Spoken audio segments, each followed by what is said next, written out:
Dear students, कल मैंने आपको एग्रीकल्चर में टाइप्स ऑफ फार्मिंग बताया था। उसमें प्रिमिटिव सब्सिस्टेंस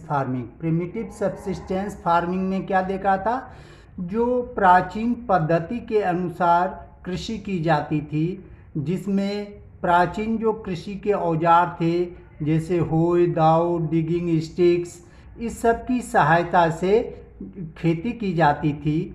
इसी के अंतर्गत स्लैश एंड बर्न मेथड आता था। स्लैश और बर्न मेथड में जो फॉरेस्ट के कुछ पार्ट को, उस पे पेड़ को काट दिया जाता था, उसे जला दिया जाता था, उसमें एक या दो क्रॉप्स उगाए जाते थे। जब उसकी फर्टिलिटी समाप्त होती थी तो वे आगे बढ़ जाते थे और फिर सेम मेथड को अपनाते थे। यह प्रिमिटिव सब्सिस्टेंस फार्मिंग थी और इसके अंतर्गत हमने देखा था कि अलग अलग कंट्रीज़ में अलग अलग नाम से प्रिमिटिव सब्सिस्टेंस फार्मिंग को जाना जाता है।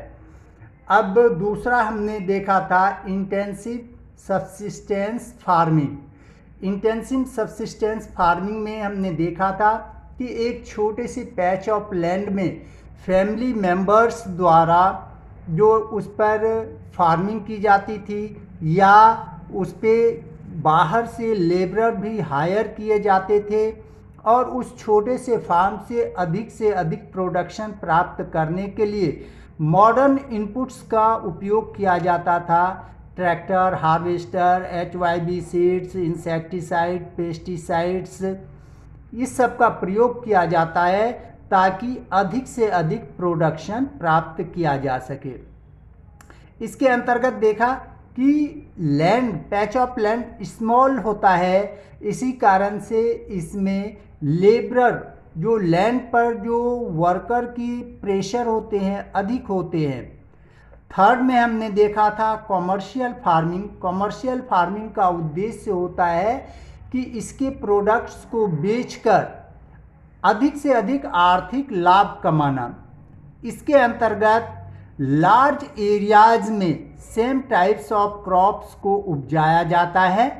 इसमें modern inputs, tractors, harvester, HYB seeds, fertilisers, इस सब का खूब प्रयोग होता है।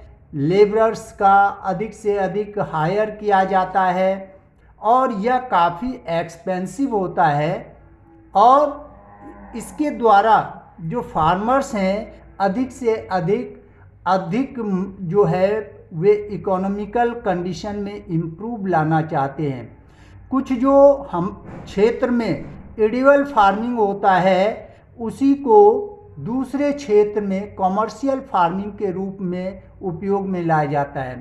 फॉर एग्जांपल, हमने कल बताया था कि पंजाब और हरियाणा में वहाँ के लोग राइस ज़्यादा यूज नहीं करते हैं, लेकिन वहाँ पर मॉडर्न मेथड द्वारा इरिगेशन की फैसिलिटी के कारण वहाँ पर राइस प्रोडक्शन किया जाता है और जिसका मेन एम होता है उसे सेल करके अधिक से अधिक फ़ायदा उठाना, इसीलिए इसे कॉमर्शियल फार्मिंग कहा जाता है। लेकिन आज जो हम पढ़ेंगे प्लांटेशन फार्मिंग को हम देखेंगे। यहाँ पर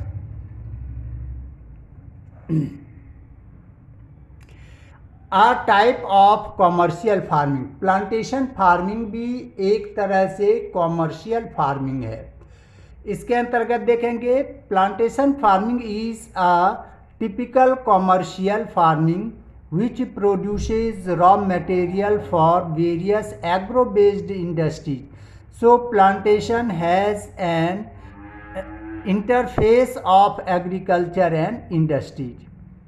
It covers large tracts of land using capital intensive input with the help of migrant laborers. Plantation farming में क्या देखते हैं कि लार्ज एरियाज में यह फार्मिंग की जाती है। इसमें मॉडर्न इनपुट्स और अधिक से अधिक लेबरर का उपयोग किया जाता है और इसके प्रोडक्ट्स जो होते हैं वे इंडस्ट्रियल यूज के लिए होते हैं। इस तरह से यह फार्मिंग जो होता है इंडस्ट्रीज और एग्रीकल्चर के बीच में एक डायरेक्ट लिंक होता है। In India sugar cane for the sugar industry, tea, coffee and rubber for their respective industries, bamboo for wood based industries etcetera are important plantation crop. इसके अंतर्गत हम देखेंगे कि इंडिया में कौन कौन से प्लांटेशन फार्मिंग होता है। जैसे शुगर कैन है, शुगर कैन का उपयोग किस में होता है? शुगर इंडस्ट्रीज में। टी, कॉफ़ी, रबर, ये इससे रिलेटेड जो इंडस्ट्रीज हैं उसमें इसका उपयोग होता है। बम्बू का प्रयोग, बम्बू बांस को कहते हैं, इसका प्रयोग वुड बेस्ड इंडस्ट्रीज में होता है। इसके अतिरिक्त बहुत सारे हैं, जैसे कॉटन है, कॉटन का होता है किस में प्रयोग? जो कॉटन में है, कॉटन क्लोथ्स बनाए जाते हैं, फैब्रिक्स बनाए जाते हैं, उसमें इसका उपयोग किया जाता है। अब सिंगल जो ये प्लांटेशन फार्मिंग है, इसका मेथड क्या है, कैसे ये फार्मिंग की जाती है, इसके बारे में देखेंगे। Here a single crop is grown on a large area using capital intensive inputs with the help of migrant laborers. Well-known plantation crops are tea in Assam and North Bengal, coffee in Karnataka, sugarcane in Uttar Pradesh and Maharashtra. अब जो यह plantation farming होता है, large areas of land पर same types of crops को जो उगाया जाता है, एक एक पौधे को जो मैनुअल उसे लगाया जाता है। इसीलिए जब लेबरर इसको लगाते हैं तो इसमें क्या है, माइग्रेंट लेबरर्स की अधिक आवश्यकता होती है।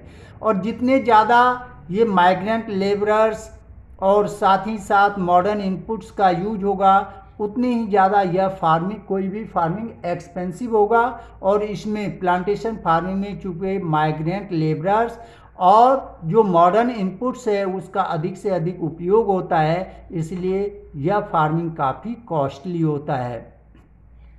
इसके अंतर्गत जो है असम में टी के, और असम और नॉर्थ बंगाल में टी फार्मिंग है, कॉफ़ी कर्नाटका का और शुगर कैन उत्तर प्रदेश का, ये सारे हैं प्लांटेशन फार्मिंग के एग्जाम्पल।